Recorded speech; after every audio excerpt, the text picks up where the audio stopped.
local government, including self-government institutions in both urban and rural areas, is an exclusive state subject.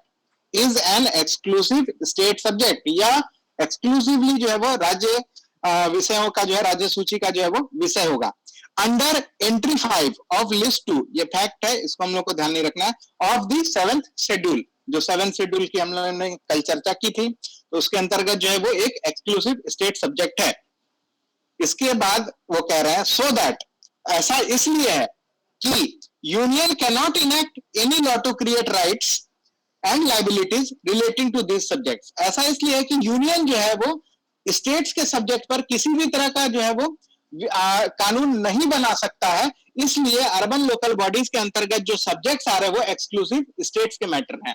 यानी इस बात को समझिए कि स्टेट के जो, ये बात तो क्लियर है कि स्टेट के मैटर्स पे सेंटर जो है वो अपना नहीं बनाएगा स्टेट सब्जेक्ट्स पे. तो अगर ये सेंट्रली कानून बनता तो स्टेट सब्जेक्ट्स को स्टेट ही डील करेगा, तो ये इसका ब्रीच ऑफ ये हो जाता, पावर जो है वो सेंटर जो है वो एक्सरसाइज करने लगता स्टेट सब्जेक्ट पे. इसलिए इसको एक्सक्लूसिवली जो है वो स्टेट सब्जेक्ट रखा गया.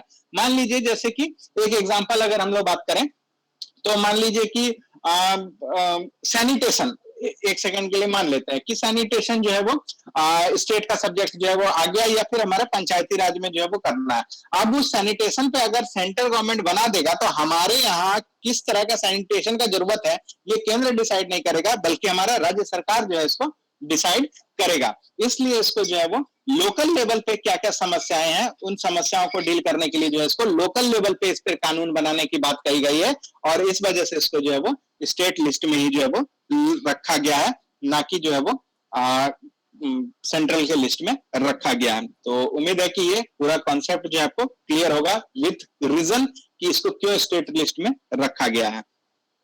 देखिए कितना स्पष्ट कहते हैं, so that the union cannot enact any law, so that the union cannot enact any law to create rights and liabilities relating to these subjects. What the union has therefore done is to outline the scheme which should be implemented by several states by making laws or amending their own existing laws to bring them in conformity with the provisions of 73rd and 74th Constitutional Amendment Acts. तो बिल्कुल clear स्पष्ट है कि ये जो है वो outline scheme है जो हमारे कॉन्स्टिट्यूशन में है, उसने एक आउटलाइन ड्रॉ कर दिया कि ऐसा ऐसा ऐसा होगा, और स्टेट्स जो है इसके अंतर के विषय पे जो है वो अपना कानून और अपने तरह से जो है वो चलाने के लिए निश्चिंत है.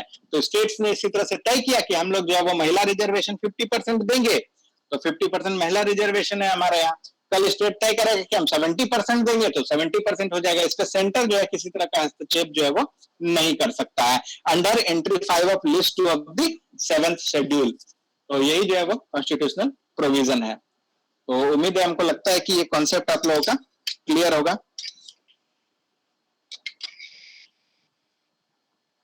बहुत सारे लोगों को थोड़ा सा लग रहा होगा कि ये क्या चीजें जो है हो रही हैं, तो थोड़ा रेगुलर क्लास करेंगे तो चीजें जो है वो आएंगी.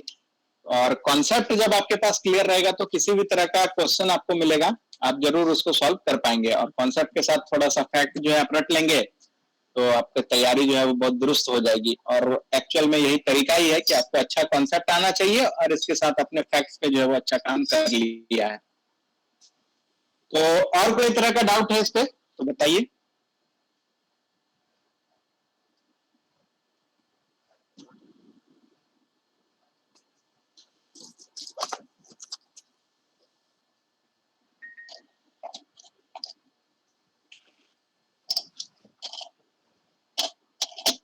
क्या वो कंफ्यूजन बना रहा क्या?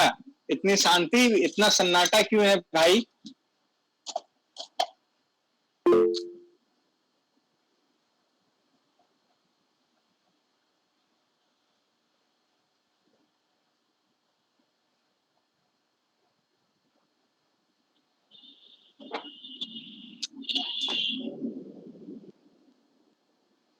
और ये टेक्स्ट जो है वो हम ग्रुप में भी जो है वो सेंड कर देते हैं, तो क्लियर जो है वो चीजें रहेंगी कि कभी भी आपको ऐसा कंफ्यूजन लगे तो उसको आप पढ़ सकते हैं.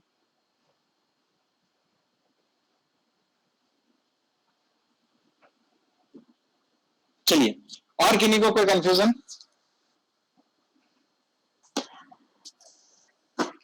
हम लोग जो है वो आगे बढ़ते हैं, पंचायती राज से आगे आज हम लोग जो है वो हमारे म्युनिसिपैलिटीज में आते हैं।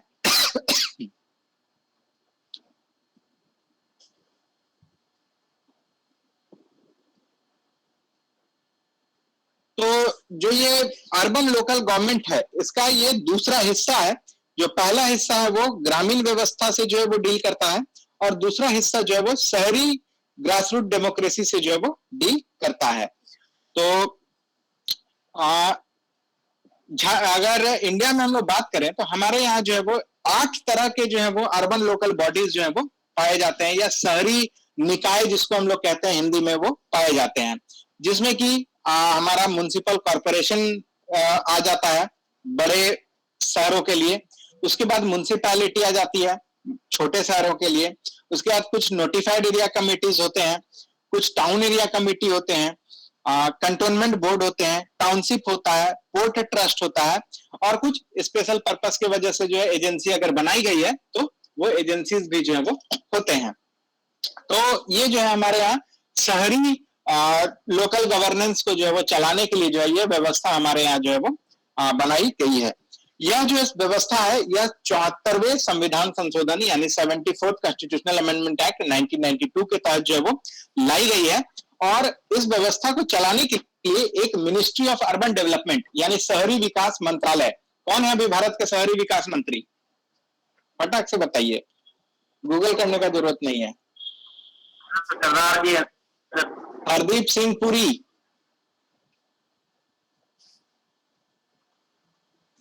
हरदीप सिंह पुरी साहब है, ठीक है। तो मिनिस्ट्री ऑफ अर्बन डेवलपमेंट जो है वो एक अलग मंत्रालय बनाया गया शहरों के विकास के लिए, और ये 1985 में बनाया गया।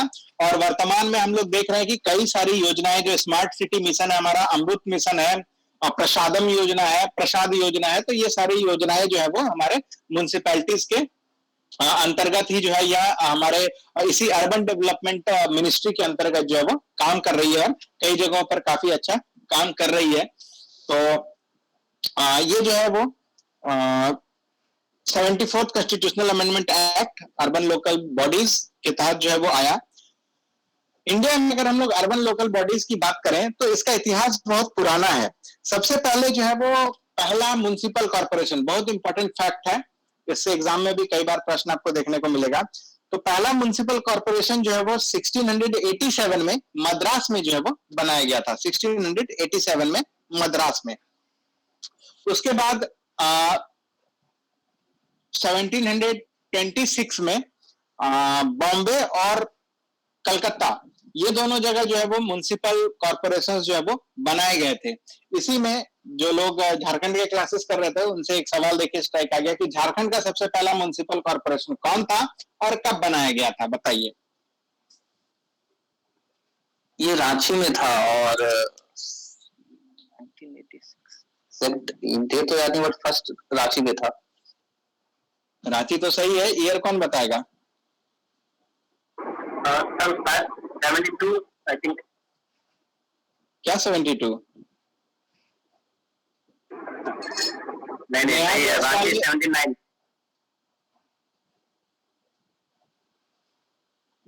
और कोई?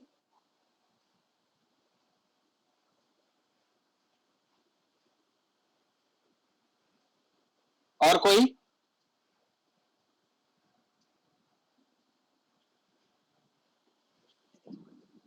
इतना जल्दी हथियार डाल दीजिएगा आप लोग? रांची तो सही है, लेकिन किस वर्ष?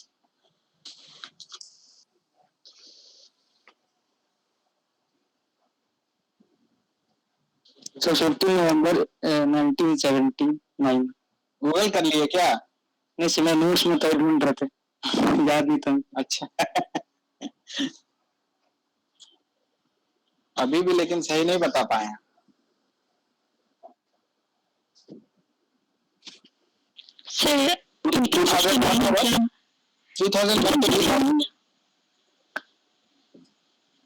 2001 तो गलत है। कोई 18 कुछ बोल रहे थे? हाँ सर, वो रांची नगर पालिका बना था 1869 आई थिंक।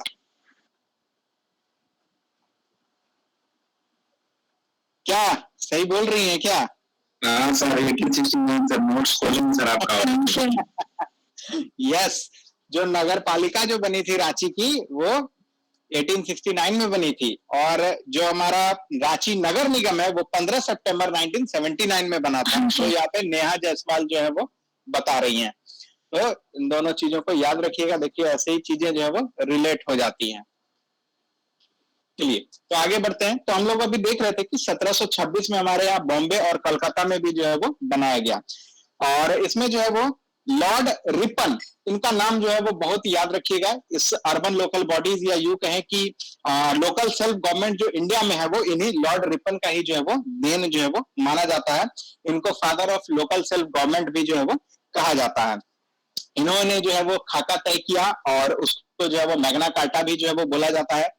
मैग्नम ओपस भी जो है वो कई बार बोलते हैं, इस तरह के टर्म जो है वो हम लोग करते हैं। इसके बाद होबहोज नाम के एक अंग्रेज पदाधिकारी थे, होबहोज। तो होबहोज के नाम पे जो है एक कमेटी बनाई गई, और इसको जो है वो royal commission on decentralisation, royal commission on decentralisation जो है वो बनाया गया 1907 में। और ये रॉयल कमीशन ने जो है वो 1909 में जो है वो अपनी रिपोर्ट जो है वो प्रस्तुत की। तो ये होबहोज कमेटी जो है वो बहुत महत्वपूर्ण है। यूपीपीसीएस ने या शायद लोअर सबऑर्डिनेट में किसी एग्जाम में हाल फिलहाल में ये क्वेश्चन जो है वो देखने को मिला था। तो इस तरह के प्रश्न जो है वो देखने को मिलते हैं। तो डिसेंट्रलाइजेशन पे रॉयल कमीशन बनाया गया होबहोज के नेतृत्व में, जो 1907 में बनाया गया, और 1909 में जो है वो इसका जो है वो रिपोर्ट जो है वो आता है। तो यहाँ पे 3-4 चीजें याद रखनी है। पहला 1687 में मद्रास बना, उसके बाद बॉम्बे कलकत्ता 1726, लॉर्ड रिपन का रोल, उन्होंने जो है वो उनको father of local self government कहा जाता है। और उसके बाद होबहोज के नेतृत्व में एक कमीशन बनाया गया ऑन डिसेंट्रलाइजेशन। उसके बाद हम लोग देखेंगे कि गवर्नमेंट ऑफ इंडिया एक्ट 1935 जो आया, उसमें जो है बहुत व्यापक जो है एक प्रोविजन जो है किया गया, बहुत इंपॉर्टेंट प्रोविजन जो है वो किया गया। उसमें यह प्रोविजन किया गया कि जो हमारे लोकल सेल्फ गवर्नमेंट है उसको प्रोविंशियल सब्जेक्ट, उस समय जो है वो दो होते थे, प्रोविंशियल और सेंट्रल। तो जो प्रोविंशियल यानी जो आज के डेट में राज्यों का विषय है, ये राज्यों का विषय उसी समय प्रोविंशियल मैटर जो है उसको 1935 के ही एक्ट के तहत जो है, गवर्नमेंट ऑफ इंडिया एक्ट जो है वो उसी के तहत जो है इसको प्रोविंशियल सब्जेक्ट जो है वो घोषित कर दिया गया था। तो पहली बार लोकल सेल्फ गवर्नमेंट को जो है वो प्रोविंशियल सब्जेक्ट जो है वो घोषित किया गया था 1935 के गवर्नमेंट ऑफ इंडिया एक्ट के तहत। तो ये 3-4 फैक्ट जो है वो हम लोग को यहाँ पर ध्यान में रखनी है। उसके बाद एक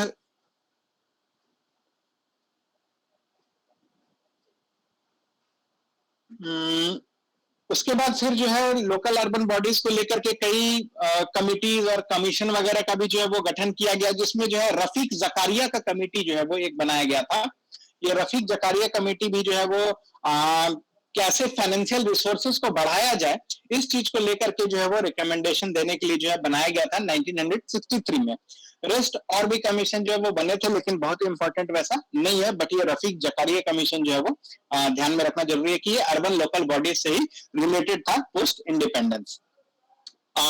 उसके बाद सारी कहानी चलती रही। फिर हम लोगों ने देखा कि कॉन्स्टिट्यूशनलाइजेशन करने के लिए अभी हमने देखा पीके तुंगन कमेटी और एलएम सिंघवी कमेटी को लेकर के हम लोगों ने चर्चा की।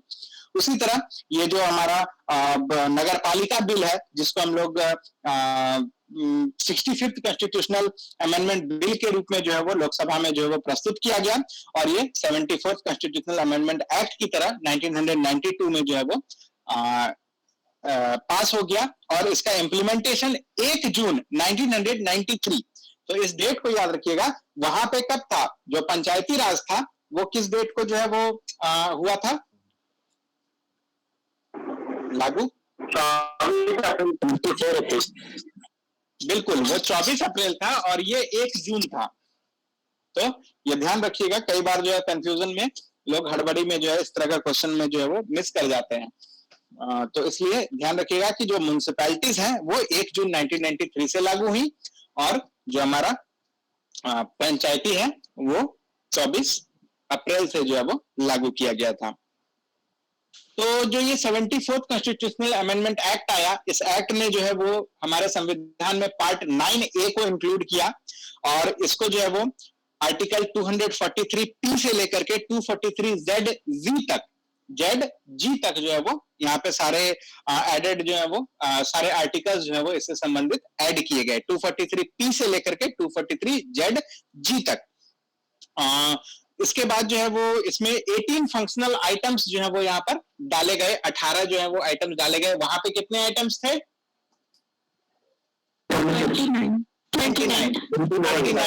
29, ठीक है। तो वहां पर 29 आइटम्स और शहरी निकायों में जो है वो यहाँ पर हमारा 18 फंक्शनल आइटम्स जो है वो डाले गए। और ये जो डाला गया, इसमें जो है वो 3 तरह के जो है वो म्युनिसिपैलिटी बनाने की जो है वो बात कही गई। सबसे पहले बनाया गया नगर पंचायत, या जिस भी नाम से हम जो है उसको बुला लें, आप जिस शहर में रहते हैं उस शहर के नगर पालिका के नाम से वो जाना जाता है। जहां पे बड़ा शहर है वहां पे उस शहर के नगर निगम के नाम से जाना जाता है, जैसे Mumbai municipal corporation, Delhi municipal corporation, तो रांची म्युनिसिपल कॉर्पोरेशन। तो इस तरह से जो है वो कॉर्पोरेशन के नाम से जाना जाता है। झारखंड में जो है वो फिलहाल 9 है। तो ये नगर पंचायत हो गया। दूसरा हो गया म्युनिसिपल काउंसिल, जिसको हम लोग म्युनिसिपैलिटी के नाम से जो है वो जनरली डिनोट करते हैं या बुलाते हैं, जो मध्यम दर्जे के शहरों में जो है वो होता है। और एक म्युनिसिपल कॉर्पोरेशन जो है वो हो गया, और एक हो गया हमारा नगर पंचायत, और एक हो गया म्युनिसिपल काउंसिल। तो ये 3 चीजें जो है वो यहाँ पर बनाई गई। और इसके बाद जो है वो इससे रिलेटेड आर्टिकल्स हैं, उसको हम लोग को देखना है। और पहले आर्टिकल्स को देख लेंगे, फिर इसके बाद इसमें जो स्पेसिफिक चीजें हैं उसको हम लोग देखेंगे। तो इसका आर्टिकल्स हम लोग जानते हैं कि 243P से शुरू होता है और 243ZG तक चलता है। आर्टिकल्स जानने के पहले इसका जो है वो कुछ क्वेश्चंस जो है वो पूछे गए हैं, उस पर हम आपको बता देना चाह रहे हैं कि अभी तक जो है आर्टिकल 243ZD 2 बार पूछा जा चुका है, जो कि कमिटी फॉर डिस्ट्रिक्ट प्लानिंग बनता है। और 243ZE पर भी जो है वो क्वेश्चन पूछा जा चुका है, एकदम स्पेसिफिक आर्टिकल नंबर के साथ ZD ZE करके जो है पूछा जा चुका है। एक तो शायद 6ठी जेपीएससी 6th जेपीएससी के प्री में ही जो है वो क्वेश्चन भी जो है वो पूछा गया था कि शायद मेट्रोपॉलिटन प्लानिंग जो है वो किस आर्टिकल के तहत होता है। तो इस आर्टिकल्स का इंपॉर्टेंस जो है वो इतना है, ज्यादा है। तो इस आर्टिकल्स को भी जो है वो हम लोग जो हमारे अभी तक हमने जो आर्टिकल्स देखे 243 से 243O तक, उसी के कंपैरिजन में जो है वो अब हम लोग इसको देखना शुरू करेंगे। तो ये हमारे लिए कंपैरेटिवली याद करना जो है वो आसान हो जाएगा। ये 10-15 आर्टिकल्स आपको इस 243 के अंतर्गत याद हो जाने से कोई भी क्वेश्चन जो है वो मिस नहीं करेगा। तो 243P वो डेफिनेशंस के बारे में बताता है। उसी तरह 243Q जो है ये कॉन्स्टिट्यूशन ऑफ म्युनिसिपैलिटीज के बारे में बताता है। 243R जो है वो कंपोजिशन यानी संरचना की बात करता है। उसी तरह S जो है वो इसमें एक वार्ड कमिटीज का टर्म जो है वो एक्स्ट्रा आ जाता है, जो कि constitution and composition of ward committees जो है वो कहता है 243S। वहीं पे T आ गया तो ये रिजर्वेशन ऑफ सीट्स है। U हो गया ड्यूरेशन ऑफ म्युनिसिपैलिटीज। V हो गया डिस्क्वालिफिकेशन फॉर मेंबरशिप। W हो गया power authority and responsibility of municipalities. वहां पे हमने देखा था जूनियर जी में आ गया था वो पावर ऑथोरिटी एंड रिस्पॉन्सिबिलिटीज। वहीं पे G के बाद H में जो हमने देखा था power to impose taxes and funds, यहाँ पे वो X में आ गया। वहां पे H में तो यहाँ पर X में जो है वो चीजें आ गई। इन सारे को कोरिलेट हम लोग करेंगे, पहले एक बार देख लेते हैं। फिर हम लोग 243Y की बात करें तो इसमें फाइनेंस कमीशन है, यानी कि शहरी निकायों के लिए जो वित्त आयोग का जो है वो गठन होगा वह आर्टिकल 243Y के तहत जो है वो किया जाएगा। 243Z है, वहां पे 243J था, यानी कि J यानी जांच, यानी कि इधर Z है तो वो ऑडिट की बात कर रहा है। तो audit of accounts of municipalities की जो है वो बात कर रहा है। उसके बाद Z तक खत्म होने के बाद इसमें डबल डिजिट शुरू हो जाता है, यानी कि ZA का जो है वो शुरुआत हो जाता है। ZA election to the municipalities, वहां पे क्या था 243 के, यानी कि कौन बनेगा मुखिया। तो यहां पर कौन बनेगा हमारा नगर परिषद अध्यक्ष। तो ये जो है 243 ZA में जो है वो आ जाता है। उसी तरह ZB application to union territories, ZC कुछ ऐसे एरियाज, कुछ सर्टेन एरियाज जहां पे जो है ये पार्ट अप्लाई नहीं होंगे, ZD डिस्ट्रिक्ट प्लानिंग के लिए जो है वो कमेटी बनाई जाएगी। यही प्रश्न मुझे जहां तक ध्यान आ रहा है कि छठी JPSC में जो है वो प्री में पूछा गया था पेपर 1 में। ZE की बात करें तो कमेटी फॉर मेट्रोपॉलिटन प्लानिंग, शायद E या D में से कोई एक था। और ZF की बात करें तो continuance of existing land in the municipalities, यानी कि कहां कहां ये जो है वो कंटिन्यू रहेगा लॉ, इस चीज को जो है वो ZF में है। और ZG में जो है वो bar to interfere by courts in electoral matters, तो वहां पे ओ में था 243 ओ में कि कोई भी जो है वो इसके अंतर जो है वो इंटरफेयर नहीं कर सकता है, कोर्ट जो है वो इंटरफेयर नहीं कर सकती है। उसी तरह यहाँ पर 243 ZG में जो है ये प्रोविजन किया गया कि कोर्ट जो है वो इंटरफेयर नहीं कर सकते हैं। तो यहाँ पर मात्र एक आर्टिकल जो है वो एक्स्ट्रा हम लोगों को वहां से देखने को मिलता है, और वो मिलता है 243S में जो है वो क्या कह रहा है, constitution and composition of ward committees. तो वार्ड कमिटीज वाला जो है वो एक एक्स्ट्रा आया, और वो फिर P से जो है वो कंटिन्यू होता चला जा रहा है। तो अब हम लोग जो है इसको कंपैरेटिवली जो है वो करने का प्रयास करते हैं, तो ये ज्यादा आसानी से हम लोग को ध्यान में रहेगा। ये बिल्कुल रट्टा मारने की चीजें हैं, इसको आप जितने अच्छी तरीके से याद रखेंगे आपका जो है ये क्वेश्चन उतना अच्छा से जो है वो सॉल्व हो जाएगा। तो 243P की बात करें तो ये डेफिनेशन है। यहीं पे अगर हम लोग उधर बात करें तो डेफिनेशन बोल के तो वहां पर कुछ अलग से नहीं किया गया था, बट वो सीधे सीधे 243 में जो है वो डेफिनेशन जो है वो लिखा गया था। तो यहाँ पे वो जो बात 243 में है वो बात O के बाद फिर से P से शुरू हो रही है, तो वो P में जो है वो डेफिनेशन जो है वो कर दिया गया। तो 243 जो है वो हमारा पंचायती राज के लिए जो है वो डेफिनेशन है, वहीं पे म्युनिसिपैलिटीज के लिए 243P में डेफिनेशन है। इसके बाद जो है वो सीधे 243Q आता है, जो कि कॉन्स्टिट्यूशन ऑफ म्युनिसिपैलिटीज की बात करता है, यानी कि वो किस तरह से जो है वो उसका गठन होगा, किस तरह से जो है वो काम करेगा, उसका क्या क्या रूल बुक होगा, इन सारी चीजों को लेकर के जो है 243Q में किया गया है। वही चीज वहां 243D में किया गया है। तो उसके बाद जो है यहाँ पे 243R आता है, जो कि कंपोजिशन ऑफ म्युनिसिपैलिटीज के बारे में जो है वो बात करता है, यानी उसके संरचना के बारे में जो है वो बात करता है, या गठन के बारे में जो है वो बात करता है, जो वहां पे C में करता है। तो ये CR हो गया। उसके बाद जो है वो हमारा रिजर्वेशन की बात करता है, वहां पे D में था, यहाँ पे T में है, तो DT जो है वो रिजर्वेशन की बात करता है। उसी तरह जो है वो ड्यूरेशन की बात करें तो वहां पे जो है वो E में ड्यूरेशन है, और यहाँ पर जो है वो U में ड्यूरेशन है, तो EU जो है वो ड्यूरेशन की जो है वो बात करता है। उसी तरह F जो है वो हमने बोला था फुटले यानी डिस्क्वालिफिकेशन ऑफ मेंबर्स की बात करता है, तो यहाँ पर जो है वो V जो है वो डिस्क्वालिफिकेशन ऑफ मेंबर्स की बात करता है। तो FV जो है वो मिलकर डिस्क्वालिफिकेशन की बात करता है। वहीं पे जो G है वो पावर की बात करता है पंचायती राज में, वहीं पे म्युनिसिपैलिटीज में जो है वो W जो है वो बात करता है। तो GW गीगावाट जो आ जाता है वो भी जो है पावर से रिलेटेड है, तो ये GW गीगावाट जो है वो म्युनिसिपैलिटीज में W जो है वो पावर से रिलेटेड बात को करता है। उसी तरह जहां पे H जो है वो इंपोज करने के, टैक्सेस इंपोज करने की बात करता है पंचायती राज में, वहीं पर ये जो पावर है वो X में है, तो ये HX जो है वो HRX ब्रांड आता है, बहुत फेमस ब्रांड है, ऋतिक रोशन का HRX ब्रांड जो आप लोग देखते हैं, तो वही HX जो है वो वहां से लिया गया है, और वो जो है इंपोज करने का, टैक्सेस और फंड्स आदि जो है वो लगाने का काम जो है वहां पर किया जाता है। उसके बाद हम लोग बात करें I का, तो I जो है वो वहां पर हमारा जो है फाइनेंस कमीशन का जो है वो कॉन्स्टिट्यूशन की बात करता है। वहीं पर Y, तो आई जो है वो एक जैसा ही बोलने में है IY, तो ये दोनों जो है वो फाइनेंस कमीशन की बात करता है। Y जो है वो म्युनिसिपैलिटीज में, और I जो है वो पंचायती राज में जो है वो बात करता है। उसी तरह J की बात करें, J यानी जांच, और यहाँ पर जो है वो Z, तो J जो है वो हम लोग जानते हैं 10वां अक्षर है, और Z जो है वो 26वां अक्षर है। तो JZ जो है वो इस तरह से भी जो है वो याद रख सकते हैं आपकी, JZ जो है वो ऑडिट जो है वो उसकी बात करता है। J से भी जांच होता है, Z से भी जांच जो है वो हम लोग इसमें कह सकते हैं। तो JZ जो है वो जांच या ऑडिट की बात करता है। उसके बाद K है इलेक्शन टू दी पंचायत, यानी K बनेगा मुखिया जो है। उसी तरह यहाँ पर जो है वो जब Z खत्म हो गया तो ZA, जब Z खत्म हो गया तो Z के बाद ए आ गया फिर से, तो ZA जो है वो यहाँ पर इलेक्शन टू दी म्युनिसिपैलिटीज करता है, तो ये ऐसे ही ध्यान रह जाएगा। तो वहां पर के है तो यहाँ पर ZA आ जाता है, फिर उसके बाद ABCD ZA ZB ZC करके कंटिन्यू होता है।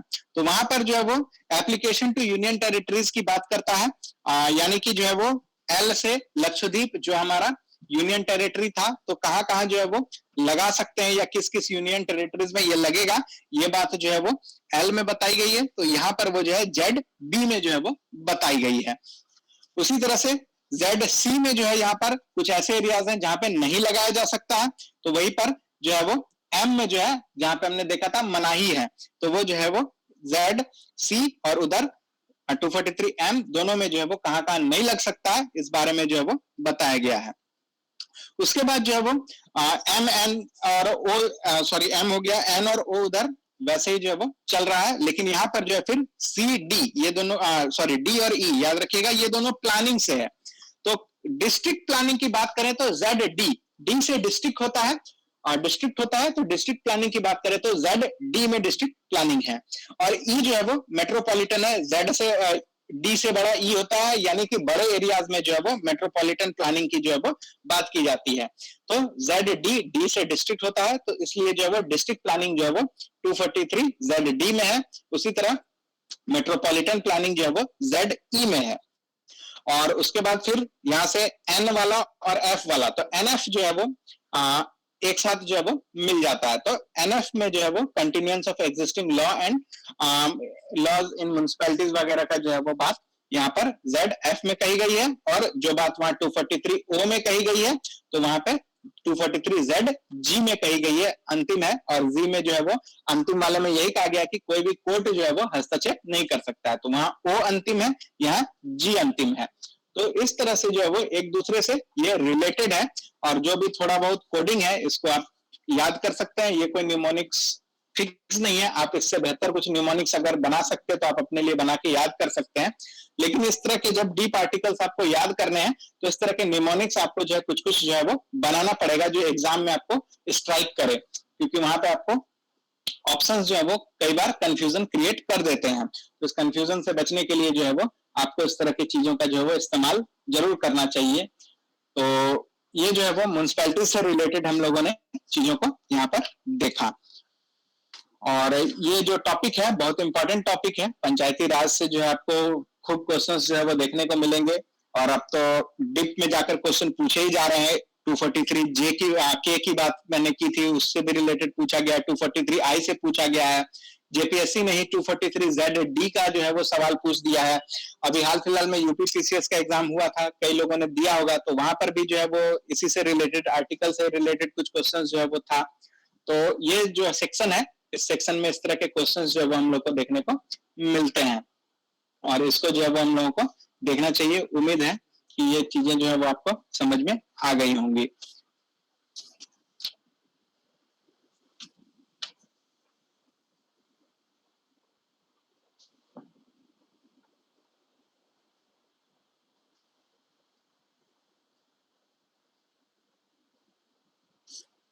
किसी तरह का कुछ क्वेश्चन है, कुछ सवाल है तो बताइए।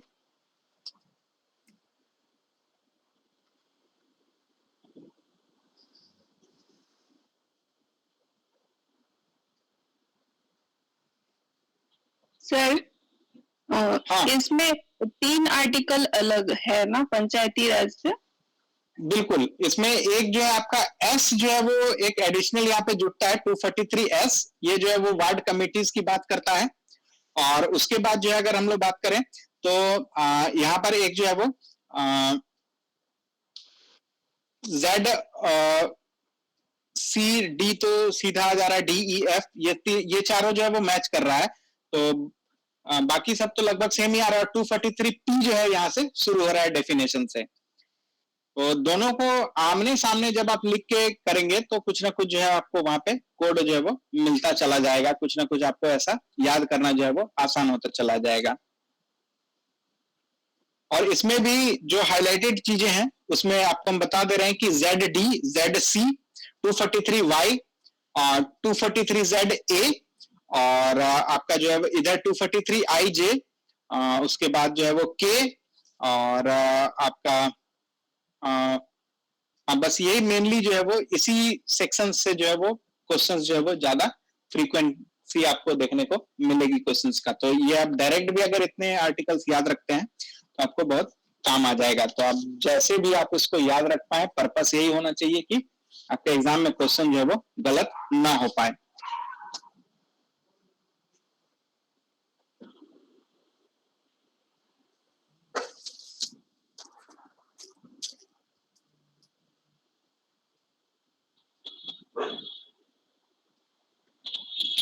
जो म्यूनसिपैलिटीज है इसमें कुल 18 आर्टिकल हो गए और इसमें जो है वो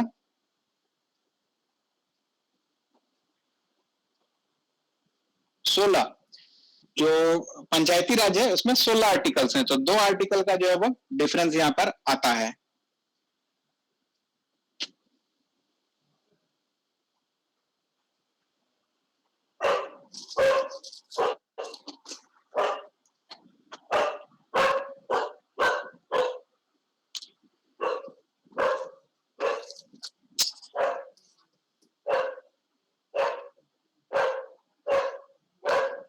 यहां तक में किसी को कोई दिक्कत?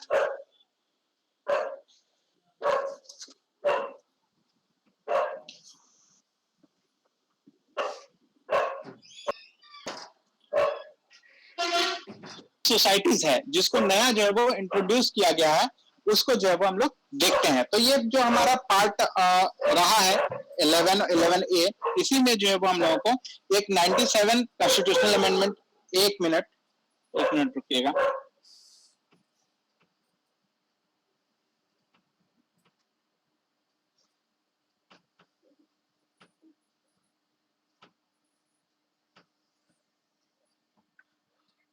देखेंगे जिसमें कि कोऑपरेटिव सोसाइटीज को जो है वो इंट्रोड्यूस किया गया है पार्ट 3 में। और इसके अलावा आर्टिकल 19(1) का C और जो है वो आर्टिकल 43B जो पार्ट 4 में इंट्रोड्यूस किया गया है, इन दोनों के बीच में थोड़ा सा कंट्रोवर्सी भी है। तो इस चीजों को जो है वो हम लोग समझने का जो है वो प्रयास करेंगे। तो पहले यहां तक की चीजें क्लियर हैं म्युनिसिपैलिटीज और पंचायती राज को लेकर के?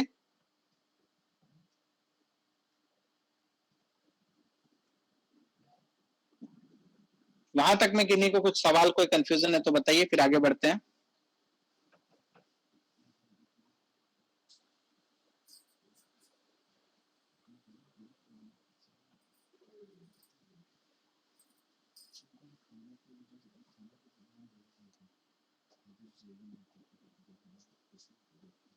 चलिए, कोई सवाल नहीं आ रहा तो हम लोग जानते हैं कि हमारे कॉन्स्टिट्यूशन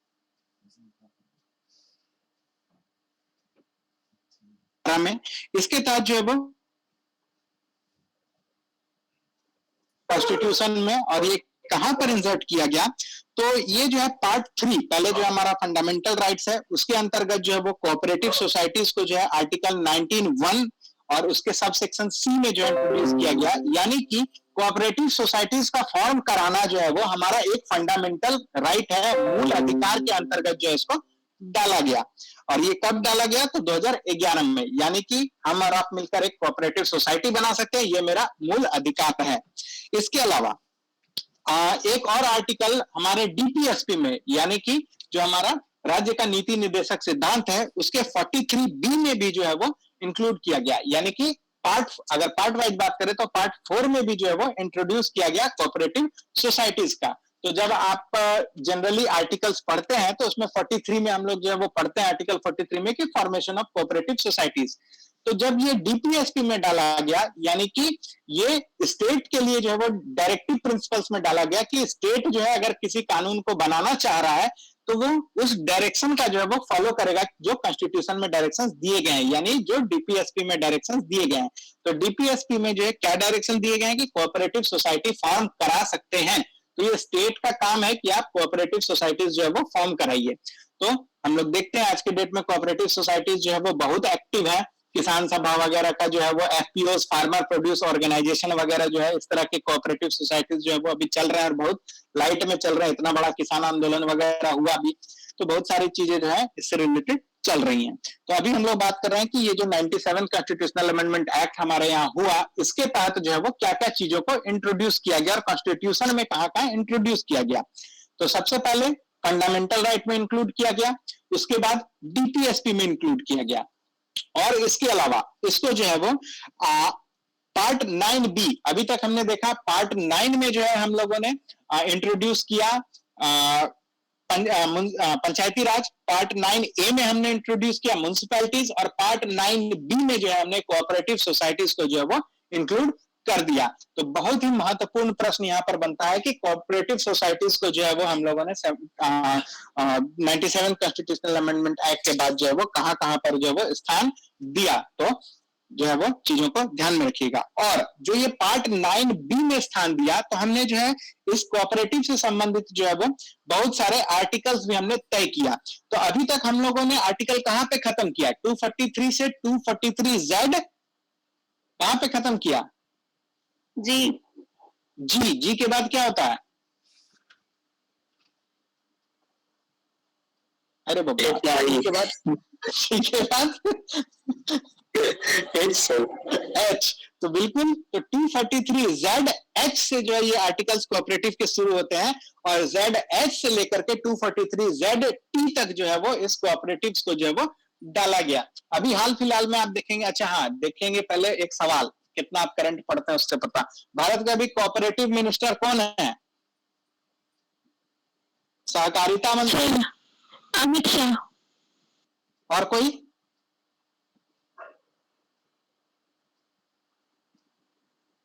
बाकी लोग गूगल करने में लग गए। बिल्कुल सही बताया नेहा जायसवाल ने, अमित शाह साहब जो है हमारे यूनियन होम मिनिस्टर साहब जो हैं, वही जो है अभी कोऑपरेटिव्स के भी मिनिस्टर हैं, और अभी हाल फिलहाल में भी जो है इन्होंने कोऑपरेटिव से रिलेटेड जो है वो बहुत सारी चीजें जो है वो लॉन्च की, सहकार से सलाहकार या कुछ ऐसे ही करके कुछ उसका थीम भी दिया गया, देखेंगे हम लोग आगे। तो मेन हमारा यह है कि जो पार्ट 9B ऐड किया गया, उसमें आर्टिकल 243ZH से लेकर के 243ZT तक के प्रोविजंस जो है वो यहाँ पर डाले गए। तो इतने फैक्ट जो हम लोग को डालना है, और टेंशन में मत आइए, ZH से ZT को फिर नहीं रखना है आप लोगों को। अभी तक जो है वो इसके डीप में जाकर प्रश्न जो है वो नहीं देखा है मैंने, तो और उम्मीद है कि अभी इतना जल्दी इतना डीप में जो है वो नहीं जाएगा। तो ये जो है 4-5 चीजें यहाँ पर ध्यान रखिएगा। मोर देन म्युनिसिपैलिटी से आगे बढ़ के हमने जो है कोऑपरेटिव सोसाइटीज एक्ट लाया, 97 कॉन्स्टिट्यूशनल अमेंडमेंट एक्ट 2011 के तहत लाया, और इसके तहत जो है हम लोगों ने कोऑपरेटिव सोसाइटीज का फॉर्मेशन कराना एक फंडामेंटल राइट बनाया। कहां पे डाला, तो आर्टिकल 19(1) के सी के अंतर्गत। उसके बाद इसको स्टेट्स के लिए कहां पे डाला, तो डीपीएसपी में डाला कि राज्य सरकारें जो है इस पर कुछ करना चाहे तो अपने डायरेक्टिव्स वहां से ले लें। तो आर्टिकल 43B में भी जो है वो डाला गया, और इसके साथ साथ इसका वर्किंग फंक्शन का जो खाका तय किया गया, ये खाका जो है वो हमारा पार्ट 9B इंसर्ट करके जो है तय किया गया, और आर्टिकल्स तय किया गया 243ZH से लेकर के 243ZT तक। तो ये यहाँ पर हम लोग को इतने सारे फैक्ट्स जो है वो इस 97 कॉन्स्टिट्यूशनल अमेंडमेंट एक्ट को लेकर के याद रखना है। अब इसमें जो है वो प्री के प्रोस्पेक्टिव तक यहीं पर है, लेकिन इससे एक स्टेप आगे बढ़िएगा तो इसमें जो है वो थोड़ा सा कंट्रोवर्सी जो है वो दिखता है इसके वैलिडिटी को लेकर के, लेकिन हमको नहीं लगता है कि इस चीज को जो है हमको उठाना चाहिए, नहीं तो फिर वो क्लास लंबा चला जाएगा। तो मेरे समझ से प्री के लिए जो है वो यहीं तक रखिए। हम हालांकि कंट्रोवर्सी को बता देते हैं, अगर आपको कुछ इच्छा होगा तो आप उस पर स्टडी कर सकते हैं कि जो एक्ट लाया गया municipalities act, cooperative societies act जिसको हम लोग कहते हैं, जिसको कि हम लोग 97 कॉन्स्टिट्यूशनल अमेंडमेंट एक्ट कहते हैं। तो इसके बाद क्या हुआ कि जो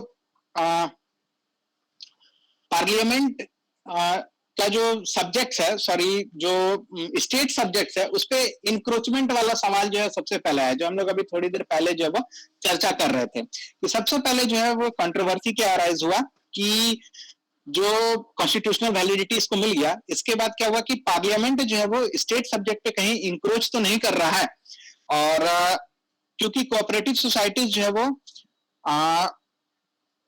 9B चैप्टर बनने के पहले जो है वो डीपीएसपी में जो है वो डाला गया था। तो ऑलरेडी जब डीपीएसपी में डाला गया था और फिर वहां से जो है स्टेट्स वहां से अपना डायरेक्शन लेकर के जो है वो डीपीएसपी में जो बातें मेंशन है उसके हिसाब से जो है अपने कोऑपरेटिव्स को जो है वो मैनेजर मैनोवर कर सकता था। वहीं पर अगर एक हम लोग नया एक्ट ले आए और फिर सेंट्रल जो है वो कानून हम लोग जो है वो बना दिए और कोऑपरेटिव्स को जो है वो लागू कर दिए और फिर इसको फंडामेंटल राइट से भी जोड़ दिए, तो एक स्टेट सब्जेक्ट जो है वो फंडामेंटल राइट बन गया। वहीं पर जो है एक नया पार्ट भी जो है वो इंक्लूड कर दिया गया। तो इस तरह से जो है देखा जा रहा है कि कहीं स्टेट लिस्ट के सब्जेक्ट पे सेंटर का इंक्रोचमेंट तो जो है वो नहीं हो गया। तो यही जो है वो कंट्रोवर्सी जो है वो यहाँ पर अराइज हुआ, जिसका एक अलग प्रोस्पेक्टिव फिर आपको चला जाता है, जो कि हमारे लिए इंपॉर्टेंट अभी तो नहीं है, प्री पॉइंट ऑफ व्यू से नहीं है। तो हम लोग को जो है वो फिलहाल इतनी चीजें जो है वो यहाँ पर देखनी थी। पंचायती राज से related 73rd 74th constitutional amendment act से रिलेटेड जो है वो हम लोग को देखना था। इसके साथ साथ 97 कॉन्स्टिट्यूशनल अमेंडमेंट एक्ट को जो है वो देखना था। बताइए यहाँ तक में किसी को कोई दिक्कत?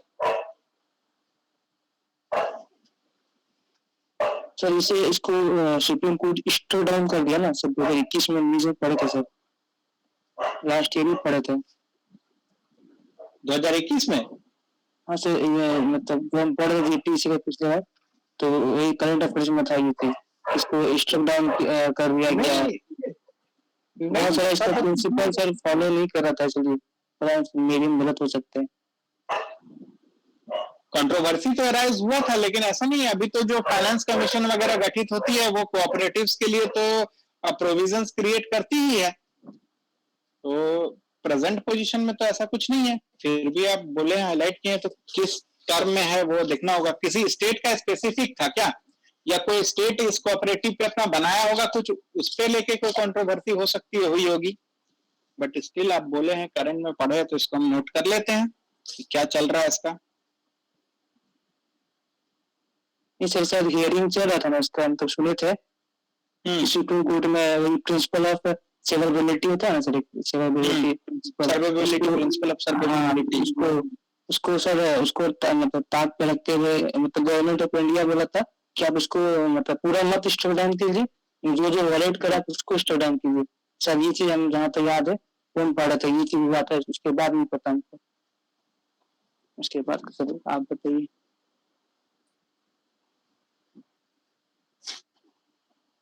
ऐसा किसी स्टेट के लिए ही किया था क्या? क्योंकि प्रिंसिपल ऑफ सर्वाइवेबिलिटी तो इसमें जो है वो ऐसा हैम्पर होता नहीं है, क्योंकि प्रिंसिपल ऑफ इसको एक्चुअली इसका टर्म है principle of subsidiarity. Principle of subsidiarity यानी कि जो पब्लिक रिसोर्सेस है ना, उसको किस तरह से जो है एलोकेट किया जाए, चाहे लोकल नॉलेज हो, अलाइनमेंट ऑफ रिसोर्सेस हो, या फिर जो है वो autonomy, planning, cost effectiveness, performance, ये सब सारा चीज को जो है वो वहां पर देखा जाता है। इसी चीज को जो है प्रिंसिपल ऑफ सब्सिडियरिटी जो है वो बोला जाता है, जो सुप्रीम कोर्ट हर मैटर पे जो है वो इस तरह के मैटर पे जो है स्टेट लिस्ट और ये सब चीज के बारे में जो है वो देखता है। लेकिन कोऑपरेटिव जो है वो सब्सिडियरिटीज और यूएलबीज के लिए जो है इसको देखा जाता है। कोऑपरेटिव्स को लेकर अगर आप कह रहे हैं तो इस पर हम एक बार फिर से जो है करेंगे, लेकिन मेरी नजर में तो डायरेक्टली कहीं नहीं आया है। बट स्टिल ठीक है, कोई बात नहीं। अभी तक फिलहाल हम लोग यही मान के रखते हैं कि 97 कॉन्स्टिट्यूशनल अमेंडमेंट एक्ट वाले फैक्ट्स को, उससे रिलेटेड चीजों को जो है वो ध्यान में हम लोग को रखना है। आपने इस चीज को लेकर आया है सामने, तो हम लोग जो है इस पे स्टडी करेंगे फिर, और कल हम लोग जो है इस पे डाउट क्लियर कर लेंगे क्या चल रहा है। कुछ पेंडिंग मैटर होगा सुप्रीम कोर्ट में तो फिर हम लोगों को अभी उस पे चुप ही रहना चाहिए। और कोई इसी तरह का कोई प्रॉब्लम, कोई करंट में या कुछ चीजों को जो आप लोगों ने पढ़ा या कुछ ऐसा कंफ्यूजन आया हो? 243B में डीपीएसपी में डाला गया था 97 कॉन्स्टिट्यूशनल अमेंडमेंट में सर, तो उससे पहले भी डीपीएसपी में था सर। आप बोले थे ना सर, कॉन्फ्लिक्ट के पहले भी था डीपीएसपी में, कोऑपरेटिव सोसाइटी। कॉन्फ्लिक्ट के पहले कॉन्फ्लिक्ट हो रहा है ना सर? आप बोले हाँ, बिल्कुल बिल्कुल पहले से था। पंचायती वो तो डीपीएसपी वो ये मतलब बस डीपीएसपी क्या है, कोई राज्य अगर कानून बनाता है ना किसी सब्जेक्ट पे, तो वो उस पॉलिसी को फॉलो करता है, डायरेक्टिव प्रिंसिपल्स है, यानी दिशा दिखाने वाले प्रिंसिपल्स हैं। तो वो कोऑपरेटिव्स की दिशा दिखाने की बात जो है वो 243 बी में जो है वो कर दी गई थी। तो उसको जो है वो यहाँ पर इसी अमेंडमेंट एक्ट के तहत जो है वो इंक्लूड किया गया, पहले से नहीं था, माफ करिएगा, कोऑपरेटिव सोसाइटीज जो है वो पहले से नहीं था, 243 बी में जो है उसको इंक्लूड किया गया, यही 97 कॉन्स्टिट्यूशनल अमेंडमेंट एक्ट के साथ। हाँ सर, समझ में आ गया सर, दोनों में किया, फंडामेंटल राइट में भी कर दिया और डीपीएसपी में भी कर दिया। फंडामेंटल राइट में इसलिए किया फंडामेंटल राइट में क्योंकि कोऑपरेटिव बनाने का सिर्फ सरकार का ही काम नहीं ना है, कोऑपरेटिव तो हम और आप मिलकर भी बना सकते हैं। और कोऑपरेटिव्स का आज के डेट का फंक्शनिंग अगर हम लोग देखेंगे तो कुछ बहुत बड़े बड़े कोऑपरेटिव्स हैं, जैसे अमूल है, इतना बड़ा कोऑपरेटिव है, वो इंटरनेशनल लेवल पे काम चल रहा है। तो अमूल का फुल फॉर्म भी आप देखेंगे तो आनंद मिल्क यूनियन AMUL लिमिटेड या कुछ इसी तरह का, तो वो एक कोऑपरेटिव है। वो कितना बड़ा कोऑपरेटिव है, आप देख रहे हैं अमूल का जो दूध घी मक्खन पनीर के साथ साथ कितना एम्प्लॉयमेंट वगैरह जनरेट कर रहा है, कितना ऐड आता था जो हम लोग टीवी में देखते थे, पूरा बड़ा बढ़िया सा एक गाना जो है वो चलता था, दूध की धारा बहती है ये वो, तो वो इतना बड़ा कोऑपरेटिव है। वहीं पे अगर हम लोग जो है अपने झारखंड में अगर बात करें तो हम और आप मिलकर एक कोऑपरेटिव सोसाइटी बना लिए कि भैया आप भी जो है वो किसी चीज का उत्थान कर रहे हैं, जैसे यही स्टडी को लेकर के जो है एक कोऑपरेटिव सोसाइटी हम लोगों ने रजिस्टर करा लिया। तो सोसाइटी जो है वो इंडिविजुअल का भी मैटर है, कोऑपरेटिव्स ये स्टेट का भी मैटर है और पूरे यूनियन का भी मैटर है। तो ये तीनों का मैटर होने की वजह से ही जो कंफ्लिक्ट है, जिस कंफ्लिक्ट की चर्चा हम करते करते जो है वो रुक गए। तो कोऑपरेटिव क्या है, फंडामेंटल राइट भी है कि हम लोग जो है इंडिविजुअल व्यक्ति, दो चार व्यक्ति मिलकर के जो है वो अपना एक कोऑपरेटिव बना सकते हैं। स्टेट, कई स्टेट्स मिलकर एक कोऑपरेटिव बना सकते हैं, जैसे मान लीजिए आने वाले समय में ट्राइबल स्टेट्स मिलकर जो है कोऑपरेटिव बना लिए, संथाल डेवलपमेंट कोऑपरेटिव सोसाइटी बना लिए। तो संथाल झारखंड में भी है, उड़ीसा में है, बंगाल में है, बिहार में है, छत्तीसगढ़ में, ये सारे स्टेट इसमें कवर्ड हो गए। कोई भी एक्शन हो रहा है, कोई भी काम हो रहा है, तो ये सारे स्टेट में जो है वो चीज डिस्ट्रीब्यूट हो रहा है। उसी तरह कुछ कोऑपरेटिव्स है जो नेशनल लेवल पे कोऑपरेटिव्स है, मान लीजिए जैसे अमूल वगैरह का ही एग्जांपल हो गया। उसके बाद वो जो शौचालय है, क्या है, सुलभ सुलभ इंटरनेशनल, तो वो जो है कोऑपरेटिव के फॉर्म में जो है वो चल सकता है। या फिर साउथ में कोऑपरेटिव्स जो है बहुत एक्टिव है, इसलिए साउथ में इंडस्ट्रियलाइजेशन जो है वो बहुत तेज से जो है वो हुआ है। अगर हम लोग देखें तो कॉटन मिल्स और जो शुगर मिल्स वाला जो ज्योग्राफी सेक्शन में हम लोग आएंगे तो वहां पर हम लोग देखेंगे कि ये क्यों इतना फलीभूत हुआ, इतना ज्यादा जो है वो शिफ्ट क्यों हुआ। तो ये शिफ्ट जो है इसका एक बहुत मेजर कारण में से जो है वो कोऑपरेटिव सोसाइटीज है, तो वहां पे कोऑपरेटिव्स बहुत स्ट्रांग है। उसी तरह आप लोग देखेंगे कि एक चेतना गाला का जो है वो कोऑपरेटिव बैंक्स के रूप में जो है वो शुरू हुआ था, जो महिलाएं पैसा जमा करना शुरू की। झारखंड में जो सखी मंडल का कॉन्सेप्ट है वो भी जो है कोऑपरेटिव्स के रूप में आया। इसको जो है वो पूरा नेशनल लेवल का जो है, इंटरनेशनल लेवल का जो है, जो संतोष जी कह रहे हैं, तो वो इंटरनेशनल लेवल का कोऑपरेटिव है। तो कोऑपरेटिव हर तीनों लेवल पर जो है वो आ रहा है, इंडिविजुअल लेवल पे भी आ रहा है, स्टेट लेवल पे भी आ रहा है और नेशनल लेवल पे भी जो है वो आ रहा है। तो इसलिए इसके लिए तीनों जगह प्रोविजन किए गए कि भैया आपका फंडामेंटल राइट भी आप कोऑपरेटिव बना लो, राज्य को कोऑपरेटिव पे कुछ काम करना है तो राज्य जो है वो अपना डीपीएसपी के हिसाब से बना लेगी, और नेशन को जो काम करना है तो वो हम अपना पार्ट 9 भी जो है वो इंक्लूड कर ही लिए हैं। तो इसी वजह से जो है कोऑपरेटिव्स का जो है वो इस तरह का स्ट्रक्चर जो है वो रखा गया। क्लियर है चीजें? Yes sir.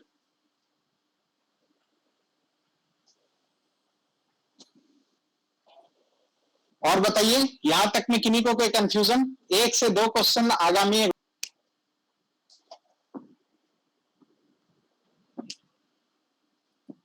फ्री के क्वेश्चन तो खैर बनते ही बनते हैं।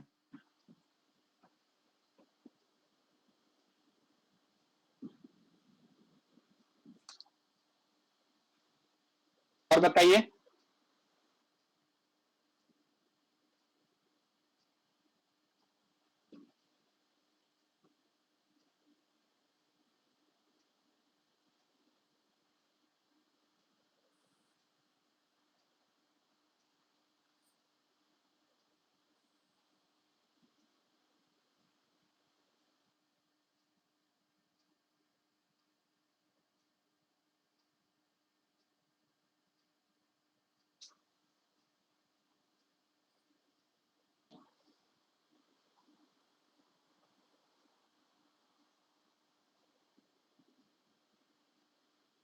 चलिए, तो हमको लगता है कि आप लोग का और कुछ क्वेश्चन नहीं आ रहा है, तो चीजें जो है वो हमको लगता है क्लियर है।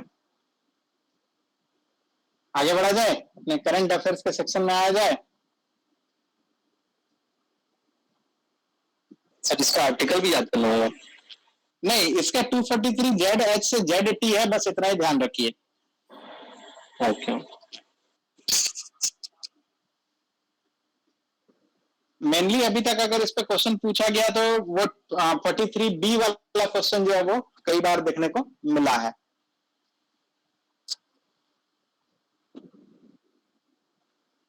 सर ये जो टर्म है, टर्म मतलब जो बॉडी है, रीजनल डेवलपमेंट अथॉरिटी या नोटिफाइड एरिया कमेटी, इसी के अंदर आ जाएगा।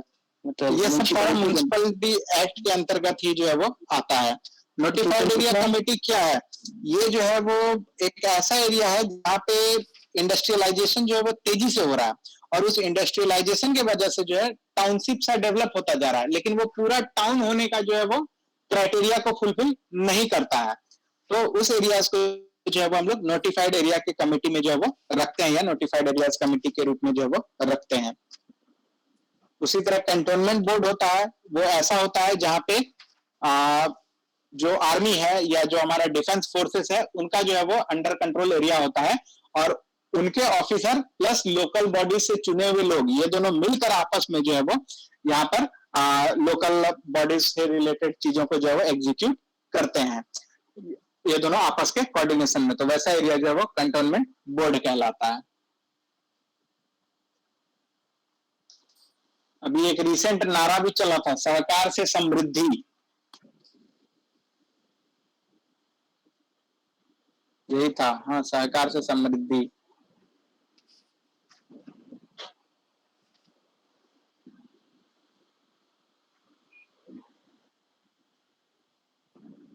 और बताइए किसी तरह का कंफ्यूजन?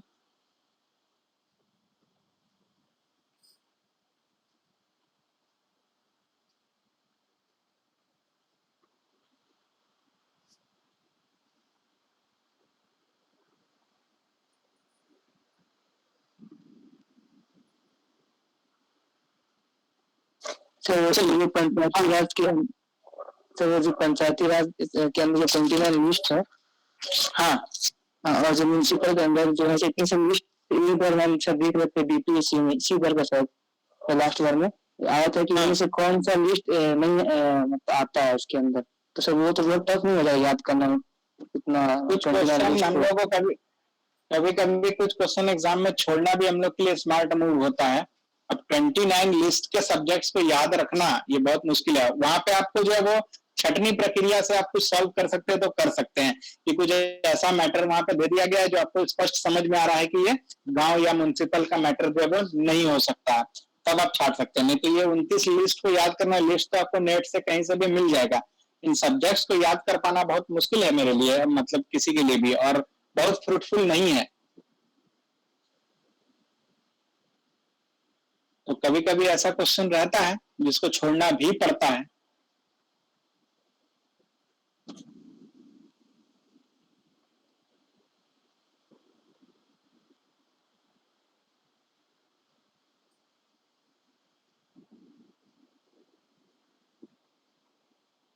चलिए, तो आगे बढ़े हम लोग, करंट अफेयर सेक्शंस में आते हैं। और अगर इस पे कुछ कंफ्यूजन होगा तो कल फिर हम लोग इस पे डिस्कस करेंगे। अब हमको लगता है कि प्री पॉइंट ऑफ व्यू से हम लोगों ने सफिशिएंट चीजों को जो है वो देख लिया है। और भी कुछ कंफ्यूजन होगा तो हम लोग इस पे आगे बढ़ेंगे, कल करेंगे, है ना। तो हम लोग आते हैं। तो अभी एक टर्म जो है वो बहुत हाईलाइट में चल रहा है करंट सेक्शन में, जिसको हम लोग जानते हैं मियावाकी मेथड। क्या है ये मियावाकी मेथड, कभी सुने हैं?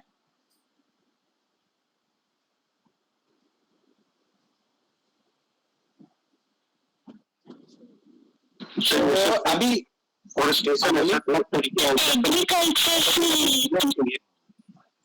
जापानीज में मियावाकी, उन्हीं का एक मेथड उन्होंने अपनाया है प्लांटेशन का, एफॉरेस्टेशन का। Yes, very good. काफी फास्ट ग्रोइंग फॉरेस्ट है वो, काफी फास्ट ग्रोइंग फॉरेस्ट लगाने का जो है वो प्रोसेस है मियावाकी मेथड, जिसको अभी अभी जो है वो हमारे यहाँ तेलंगाना गवर्नमेंट ने भी जो है वो इंट्रोड्यूस किया है अपने जगह पे। तो इसके बारे में हम लोग जानते हैं, बहुत इंपॉर्टेंट है और आने वाले एग्जाम के लिए जो है वो सच में बहुत इंपॉर्टेंट है। कुछ ना कुछ कहीं ना कहीं इससे रिलेटेड प्रश्न जो है आपको मिल जाएगा, चाहे करंट के सेक्शन में पूछे या इसके टेक्निक से रिलेटेड मेथड्स में पूछे। तो समझते हैं मियावाकी मेथड क्या है। तो ये एक एफोरेस्टेशन का यानी पेड़ लगाने का एक ऐसा मेथड है जो अर्बन फॉरेस्ट, खास करके अर्बन एरियाज जो शहरी एरियाज है वहां पे ग्रीन कवर को एक्सपेंड करने के लिए, और प्लांटेशन का जो स्टिपुलेटेड टारगेट है, जैसे कि हमारे यहाँ जो है वो 33% प्लांटेशन करना जो है पूरे ज्योग्राफिकल एरियाज का, ये हमारा स्टिपुलेटेड टारगेट है। तो उसी तरह के स्टिपुलेटेड टारगेट को जो है वो मीट करने के लिए जो है वो एक प्लांटेशन प्रोसेस है जिसको हम लोग मियावाकी मेथड ऑफ एफोरेस्टेशन जो है वो कहते हैं। ये जापान की एक इंजीनियर थी, इंजीनियर नहीं बॉटनिस्ट थी, जिनका नाम था अकीरा मियावाकी। तो इन्हीं ने जो है वो कुछ ट्रॉपिकल फॉरेस्ट को कैसे रिस्टोर किया जाए इससे संबंधित एक टेक्निक जो है वो लाके दिया। जापानीज लोग तो जानते ही है टेक्नोलॉजिकली बहुत एडवांस है, तो इन्होंने जो है वो लाके दिया इस टेक्निक को, और ये टेक्निक जो है वो हम लोगों को डेंस फॉरेस्ट कम समय में उगाने का जो है वो प्रोसेस जो है वो बताती है। इसमें क्या होता है कि पहले सीड को जो है वो, इसका प्रोसेस क्या है कि पहले सीड को जो है वो जर्मिनेट करा लिए हम लोग नर्सरी में, और ये हाइब्रिड सीड होगा, यानी कि हम लोग जानते हैं कि अपने हिसाब से जो है वो इस सीड को जो है हम लोग तय कर लेंगे कि कैसा प्लांट लगाना है शहर के नीड के मुताबिक। उसके बाद 2-3 लीव जब उसका स्प्राउट कर जाएगा तो उसके बाद उस सीडलिंग को जो है वो पॉट्स में मूव कर लिया जाएगा, यानी जो छोटा वाला जो पौधा है उसको अब गमलों में जो है वो मूव कर लिया जाएगा। उसके बाद उसको जो है वो थोड़ा और जो है वो ग्रो करने देंगे, और इसमें इंश्योर करेंगे कि उसके रूट्स ज्यादा ग्रो कर रहे हैं, पत्ता कम यानी सूट कम ग्रो कर रहा है और रूट ज्यादा ग्रो कर रहा है। उसको उसी हाइब्रिड टेक्नोलॉजी से जो है वो बनाया जाएगा कि उसका रूट जो है वो थोड़ा बड़ा होने के बाद ज्यादा ग्रो करने लगे। और उसके बाद जो है जिस कंटेनर या जिस पॉट में डाले हैं उस पॉट में जो है हम लोग पूरा मिट्टी उट्टी भर के जो है उसके रूट को जो है ज्यादा ग्रो कराएंगे। उसके बाद क्या हो गया कि इस डिजाइन को जो है वो ऐसे पोजीशन पे रखेंगे जहां पे इसको 60% सनलाइट मिले और 40% डार्कनेस मिले।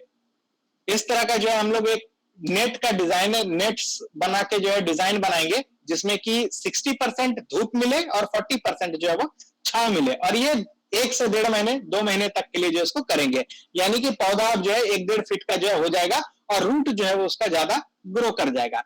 उसके बाद जो है ये पौधा जो है जो इसका 40% सनलाइट से जो है वो कटा हुआ रहेगा और 60% जो है वो सनलाइट में रहेगा। तो जब ये हम लोगों का सनलाइट से कटा और ये वाला रहेगा तो देखेंगे कि पौधे में जो है वो 2 तरह का डेवलपमेंट जो है वो देखने को मिल रहा है, यानी कि वो बिना सनलाइट के भी ग्रो कर रहा है और फिर सनलाइट में तो ग्रो कर ही रहा है।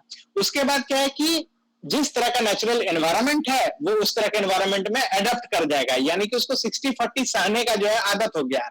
शहरों में क्या है कि मान लीजिए सुबह में धूप मिल रहा है लेकिन दोपहर में धूप नहीं मिल पा रहा है क्योंकि बड़े बड़े बिल्डिंग्स हैं, धूप पेनिट्रेट करके वहां तक नहीं आ पा रहा है, तो वो 40% तो उसको सहने का आदत हो गया है, तो वो 40% डार्कनेस में भी जो है वो ग्रो कर जाएगा। तो यही जो है कहीं ना कहीं उसका टेक्निक है।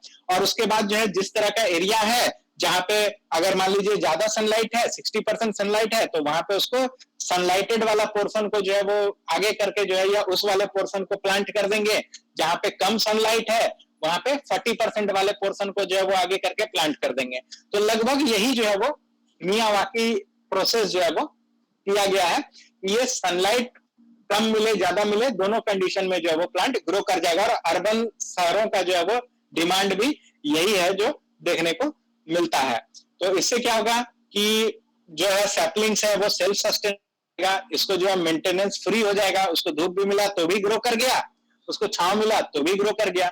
तो इस तरह से जो है प्लांट ग्रोथ जो है वो बहुत अच्छा होता है, और माना जा रहा है कि इससे 10 टाइम फास्टर ग्रोथ जो है वो होता है और 30 टाइम डेंसर जो है वो पौधा जो है वो उत्पन्न हो रहा है। और 20 से 30 साल में हम लोग जो है कन्वेंशनल फॉरेस्ट जितना डेंस फॉरेस्ट जो है इस मेथड से उगा सकते हैं इस मियावाकी प्रोसेस से। तो यही जो है वो है, और इसमें जो है वो इतनी चीजों को ही अगर हम लोग जानते समझते हैं तो सफिशिएंट है। तो यही मियावाकी प्रोसेस है जो कि आज के डेट में बहुत ज्यादा जो है वो हाईलाइट में चल रहा है और बहुत ज्यादा जो है वो फेम में चल रहा है। आने वाले समय में जो है वो इससे संबंधित प्रश्न जो है हम लोग को जरूर देखने को मिलेगा। तो समझ में आया क्या है मियावाकी प्रोसेस?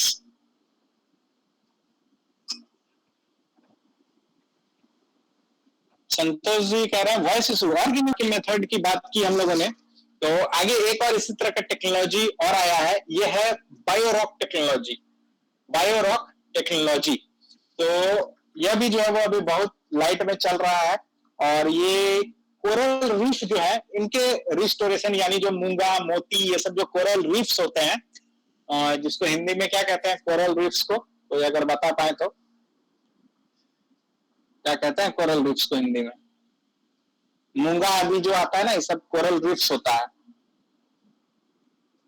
तो जो भी कहते हैं कोरल रीफ्स को, तो इनका जो रिस्टोरेशन है इसको, क्योंकि हम लोग देख रहे हैं कि ग्लोबलाइजेशन की वजह से या फिर जो है वो सी लेवल राइज की वजह से जो है वो हमारा कोरल रीफ्स या तटीय इलाका जो है बहुत ज्यादा डिस्टर्ब हो रहा है। तो इसी वजह से जो है वो हमारा जो कोरल इकोसिस्टम है वो बहुत डिस्टर्ब हो रहा है। तो इस कोरल इकोसिस्टम को डिस्टर्बेंस से रोकने के लिए जो है वो हम लोग इस या उसके रिस्टोर करने के लिए जो है वो एक बायोरॉक टेक्नोलॉजी जो है वो लेकर के आए हैं, और ये जो है वो कोरल रीफ्स के रिस्टोरेशन के लिए जो है वो काम करता है। तो भारत का जो जूलॉजिकल सर्वे ऑफ इंडिया है, ये जो है गुजरात के वन विभाग के साथ मिल करके जो है वो पहला कोरल रीफ बायोरॉक टेक्नोलॉजी या मिनरल टेक्नोलॉजी, जिसको कहते हैं मिनरल एक्रेशन टेक्नोलॉजी कहते हैं, इसका इस्तेमाल करने का जो है वो प्रयास कर रहा है। तो ये जो बायोरॉक टेक्नोलॉजी है, इसमें सेफली हम लोग लो वोल्टेज इलेक्ट्रिक करंट को जो है वो समुद्री वाटर से पार करते हैं, सी वाटर से। इससे क्या होता है, जो सी वाटर में जो मिनरल्स हैं वो क्रिस्टलाइज हो जाते हैं किसी स्ट्रक्चर पे, या नीचे पटरा डाल दिए, कुछ ऐसा मटेरियल डाल दिए, उस मटेरियल के ऊपर जो है क्रिस्टलाइज हो जाते हैं। जैसे हम लोग उसमें इलेक्ट्रिक करंट डाले, तो हम लोग 8वीं 9वीं 10वीं कक्षा में जो है वो इन सब चीजों के बारे में पढ़े थे कि पानी में बहुत सारा नमक घोल दीजिए, फिर उसमें लो वोल्टेज डालिए, या फिर जो है वो तो उसका जो है वो इलेक्ट्रिक करंट उससे पास कराइए, तो क्रिस्टलाइजेशन जो है वो फॉर्म करने लगता है। तो इसी बेसिक साइंस को जो है वो सी वाटर में इस्तेमाल किया जा रहा है। तो जैसे उसमें जो हम लोग करंट डालते हैं, तो जो पानी में डिजोल्व मिनरल्स हैं, जो सी वाटर है, वो क्रिस्टलाइज होने लगता है, वो क्रिस्टलीय फॉर्म जो है वो रूप लेने लगता है, और वो धीरे धीरे जो है वो लाइमस्टोन के रूप में जो है वो बदल जाता है, व्हाइट लाइमस्टोन यानी CaCO3 कैल्शियम कार्बोनेट के रूप में जो है वो डिपॉजिट हो जाता है, जो कि कोरल रीफ्स के सिमिलर ही जो है वो देखने को लगता है, या कोरल रीफ जैसा ही जो है वो बनता जाता है। तो जो कोरल रीफ है वो भी तो कैल्शियम कार्बोनेट का ही जो है वो, या लाइमस्टोन का ही जो है वो एक तरह का स्वरूप है। तो इसी मेथड से जो है वो यहाँ पर बनाने का किया जा रहा है। तो इसको जो है वो बायोरॉक टेक्नोलॉजी जो है वो कहा गया, यानी कि ये देखिए बायोलॉजिकल रॉक हम लोग बनाने का प्रयास कर रहे हैं। इसको सेक्रेट या सीमेंट भी जो है वो कहा जाता है, SEAMENT सीमेंट, या SACRET सेक्रेट भी जो है वो कहा जाता है इन बायोरॉक्स को। और ये सेक्रेट या सीमेंट ये वही सब्सटेंस है जो उस इलेक्ट्रिक एक्यूमुलेशन के बाद जो है वो जमा हुए, यानी उस क्रिस्टलाइज फॉर्म का जो वहां पे जमा हुआ, मान लीजिए एक पत्थरनुमा स्ट्रक्चर जो है वो करंट पास कराने के बाद जमा हो गया, तो वो जो है कहलाएगा बायोरॉक या सीक्रेट या सीमेंट, इसको जो है वो हम लोग कहते हैं।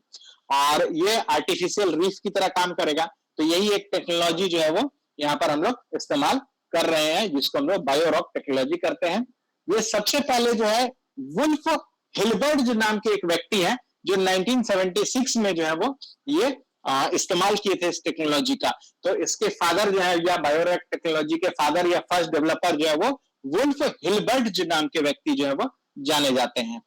तो इंडिया में अगर हम लोग बात करें तो गल्फ ऑफ कच्छ जो है वो हमारा कच्छ का रन है, वहां पर जो है वो 2020 में जो है वो इसको प्रयास किया गया था, और वहां पर जो इलेक्ट्रिक करंट पास कराने का प्रयास किया गया था, उसके लिए सोलर पैनल्स का इस्तेमाल जो है वो किया गया था, यानी कि सोलर एनर्जी का इस्तेमाल करके हम लोग समुद्र में जो है वो इलेक्ट्रिक वोल्टेज जो है वो पार कराकर वहां पर बायोरॉक जो है वो डेवलप करने का काम जो है वो कर रहे थे। कैल्सिफिकेशन हो रहा था, यानी कि कैल्शियम कार्बोनेट जो है वो जमा कर रहा था, और कोरल्स और कोरल रिलेटेड जो है इकोसिस्टम है उसको प्रिजर्व करने का काम जो है वो किया जा रहा था। तो यही जो है वो बायोरॉक टेक्नोलॉजी है, इसको जो है वो हम लोग जाने और समझे। इसमें किसी तरह का कोई कंफ्यूजन है तो बताइए, कोई सवाल है तो बताइए।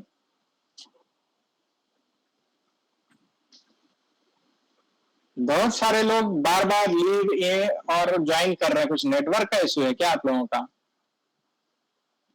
नितेश, नेहा, संतोष जी का भी मैंने देखा। फाइनली बायोरॉक का यूज क्या होगा फिर बाद में? क्रिस्टलाइज हो गया, क्रिस्टलाइज हो गया तो बहुत तरह का फॉर्म में यूज हो रहा है। मान लीजिए पहले उस इकोसिस्टम को बचाने का जो है वो आ गया, फिर उस कोरल रीफ्स का जो है बहुत सारा यूजेस है, जेम स्टोन्स में यूजेस है, या कैल्शियम कार्बोनेट जो हम लोग मार्बल के रूप में उसका क्रिस्टलाइज फॉर्म को देख रहे हैं, तो उसका डिफरेंट यूजेस भी जो है वो है। और मेन पर्पस इसका पहला यही था कि जो इकोसिस्टम, मैरीन इकोसिस्टम है, इन कोरल रीफ्स के डिस्ट्रॉय होने से जो डिस्टर्ब हो रहा है उसको रिस्टोर करना, तो मेन इसका पर्पस यही था। और जो हमने अभी बात की जो आर्टिफिशियली जो इसको जो है वो बनाने का काम किया जा रहा है, तो इसका बहुत सारा जो है वो इम्प्लीकेशंस है, वाइड रेंज इम्प्लीकेशंस जो है वो यहाँ पर देखने को हम लोग को मिलता है कि इससे जो है कुछ भी प्रोडक्ट जो है वो बन रहा है।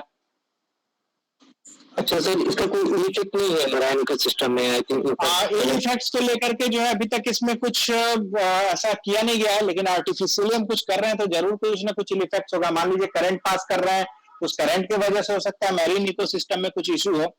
तो मेनली जो ये वुल्फ हिल्बर्ट जो किए थे ना, ये कंस्ट्रक्शन मटेरियल का कुछ अल्टरनेटिव निकालने के लिए जो है वो किए थे ये टेक्नोलॉजी का इस्तेमाल, और बाद में भविष्य में इस टेक्नोलॉजी में से जो है वो आज हम लोग कोरल रीफ आदि भी जो है वो बनाने का काम कर रहे हैं। तो देखिए कोई भी चीज आर्टिफिशियली अगर हम लोग बना रहे हैं तो ये किसी ना किसी चीज को जरूर डिस्टर्ब करेगा, तो साइड इफेक्ट्स तो जरूर कुछ ना कुछ होंगे ही। और हम लोग का सबसे बड़ा साइड इफेक्ट है कि मैरीन इकोसिस्टम को जो है वो डिस्टर्बेंस करेगा, क्योंकि सॉल्ट वाटर है, गुड कंडक्टर ऑफ इलेक्ट्रिसिटी है, थोड़ा सा भी करंट उसमें चार्ज हम लोग डाल रहे हैं तो चार्ज जो है वो कहाँ तक फैलेगा कहना मुश्किल है, उसका क्या इम्प्लीकेशन हो सकता है, कितने लिमिटेड डोमेन में कर रहे हैं, तो ये सब चीजें जो है वो डिपेंड करती हैं। लेकिन ये एक मेथड जो है वो यूज हो रहा है, इसको हम लोग बायो रॉक टेक्नोलॉजी कह रहे हैं, जो आजकल बहुत चर्चा में है, बहुत फेमस है। Okay sir. तो मियावाकी मेथड हम लोगों ने समझा, कोरल रीफ रिस्टोरेशन के लिए जो है बायो रॉक टेक्नोलॉजी जो है वो चल रही है, इसको हम लोगों ने समझा। यहाँ तक में कि नहीं को कोई दिक्कत, किसी तरह का सवाल?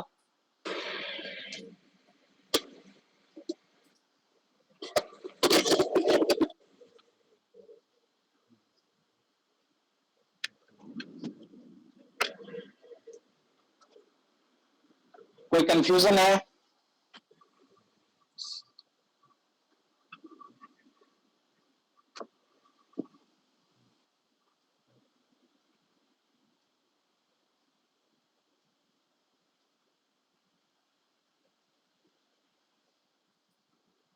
चलिए, तो आज जो है हम लोग अपने क्लास को यहीं पर रखते हैं, कल फिर हम लोग जो है वो इसी